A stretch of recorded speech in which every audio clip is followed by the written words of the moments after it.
বললেন যে পুরো রাস্তায় ছিলেন উনি। শুরু করেছেন রেলওয়ে স্টেশন থেকে, লালবাবা কলেজ থেকে, শেষ নিমতলা থেকে উপরে উঠেছেন, নিমতলা অব্দি উনি এসছেন এবং তারপরে বেরিয়েছেন, মানে 50 ফিটেরও হয়।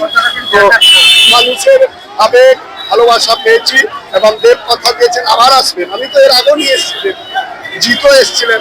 বালির মানুষকে, বালির মানুষ যেটা চাইবে কৈলাস সেটাই করবে, এটাই কথা বলেছি এবং সেটাই করছি। আর বিগত দিন যেটা করেছি আগামী দিনও সেটাই করবো।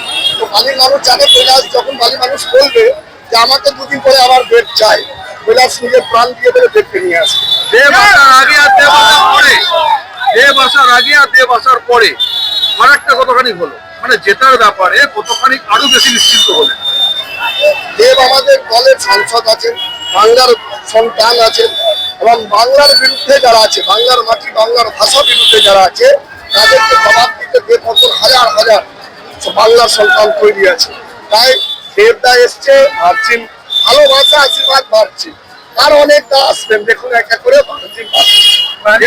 চমক থাকছে। থাকছে। আপনারা আজকেই শুনে নিলে চমক পাবেন কি করে, অনেক চমক বাকি আছে, কিন্তু শুরু হয়েছে, 1 মাস বাকি, দেখুন চমক। আপনি বলেছিলেন কাজ